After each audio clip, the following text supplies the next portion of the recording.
Kawasaki Versys 650 has been with us for almost 2 years now. It promises to be a very capable road touring machine that can handle a bit of off-road as well. Nishanth has been touring quite prolifically ever since he bought his Versys last year and joins us today to share his ownership experience. Hey Nishanth, it's good to have you here. How are you? I'm good, thank you Swati. It's great to be here and give a short feedback of the Versys. Well, the Versys 650 is probably one of the most practical tourers to own in India. What made you choose this bike and how has the experience been so far? Well, I was riding the Honda CBR 250R prior to this, and I was looking for an upgrade in terms of highway speeds and space available on the bike and maybe some more additional luggage carrying capacity. And Ninja 650 was one of the shortlisted bikes, but then it had issues with the ground clearance itself, wherein I had to slow down quite a lot for humps itself. Yeah. So this was the other bike that was available apart from the Honda 650, and the Honda 650 was out of my budget. So this fit in right well, and with its capabilities, I felt this would be the bike that would suit me a lot. And that's how I got the bike. It's been more than a year now, almost a year in fact, sorry. And yeah, it's been a great experience and hoping it would continue.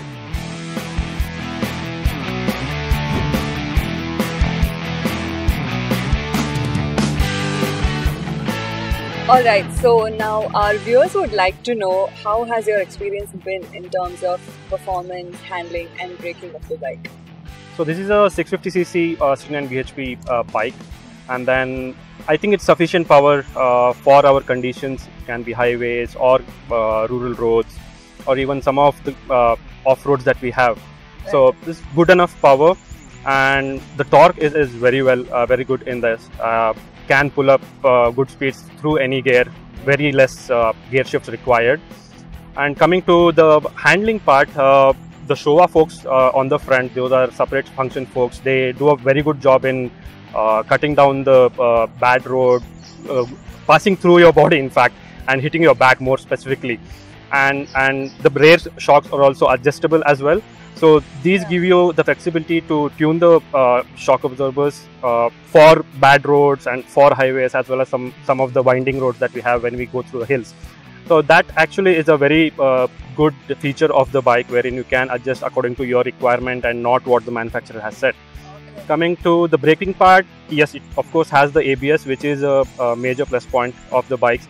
But the bike does quite dive in a bit on hard braking at the front, because it's a softer suspension setup. Yeah, fine-tuning it does make a difference, but again, it's not really a corner craver as we call it. It's more of a bike made for bad roads and highways as such. So that's what I would say about the bike. Braking again, coming back to the braking part, which I was talking about earlier. ABS plus the Nissan brakes help quite a lot compared to the Ninja 650 that we had earlier, the previous model that we had. It's a very good advancement in the braking department at least. Okay. Talking about efficiency, it gives me about 20 to 24 km per liter for my riding style on highways while touring. In the city, drops down to 19 or so, because it's not really made for city commutes as such. Okay. So that's one of the reasons. So I don't really enjoy it in the city as much as I enjoy it while touring. And although the bike looks quite big and daunting, when you start riding, it's not really tough to ride this bike if you know to ride any other bike. Yeah. So it's very easy. The only negative part is the seat height, because it's higher. If you're 5'8" and lesser, it'll be tough to manage on slower speeds and maybe during U-turns. So that is one of the negatives I can say of a bigger bike. So.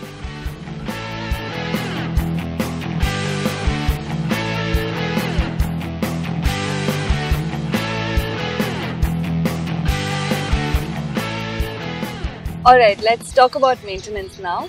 What is the running and service cost of Versys 650, and are you happy with the service and support provided by the company? As we all know, there was a split by Bajaj and Kawasaki, so the servicing prices have changed since I bought the bike and right now. Yeah. So before the split, it was being serviced at every Bajaj or KTM service center. It was costing around 3,500 per service, general service, along with an oil change. So now that has bumped up. It's close to 6,000 now with an oil change, my God. because they charge per hour basis right now for every task that they do. So that I don't know if it's really a negative part, because almost all other bigger manufacturers charge in a similar way. But again, we need to see if they can actually justify the price that they're charging. Yeah. And coming to the running cost, I'd say tires add up to the cost on a very repeated basis. So right now, even within a year, I think I will need a tire change, which will cost upwards of 20,000. So yeah, the maintenance and service costs are on the higher scale. You cannot really compare it to a smaller bike, but I think it's justified for what's on offer here. And yeah, it'll empty your pocket.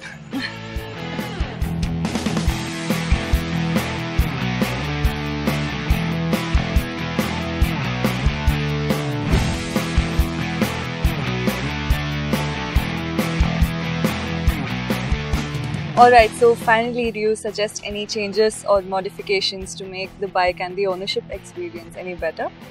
Yeah, there are a few things I can recommend. In fact, most importantly, it's the lights. The stock lights are really bad, I can say, even with an upgrade of maybe putting in a different bulb. So it doesn't really work out for highway touring in the dark.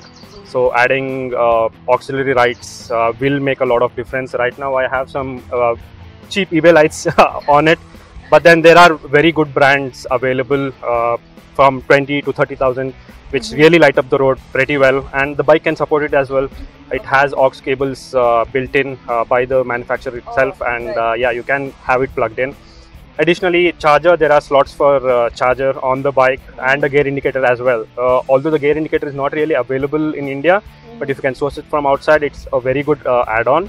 The newer Versys version has the gear indicator built in itself, but this is the 2016 model wherein the gear indicator is not present.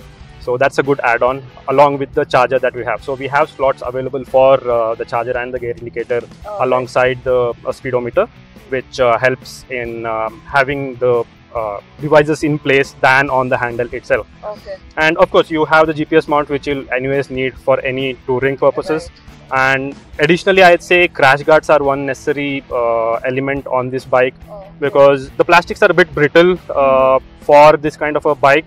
So in case of small falls, you do tend to break a few plastics. So having the crash guard, yeah, it does help, because the parts are not really that quickly available because they have to be imported. Even for general service parts, the availability is always a question. You have to pre-book it and then wait for it. So that is one of the things of this bike. So these are some of the modifications. Apart from that, if you're going on slight off-roads, having a better tire, off-road spec tire will help, because these comes with road tire. Although they do manage, but then it's not really great when the tarmac is not present. Right. Alright, Nishanth, so thanks for being here. It was great having you here, and thank you for sharing your views about the bike. Thanks, Swati. It has been a great experience sharing my feedback about the bike, and I hope it will help prospective buyers in deciding on this. Definitely.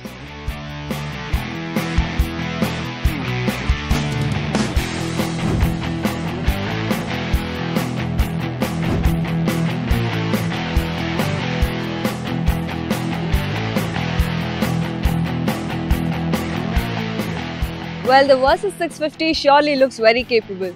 Quite the balance between performance, practicality and touring prowess. Thank you for watching this video. I'll see you in the next video. Bye-bye.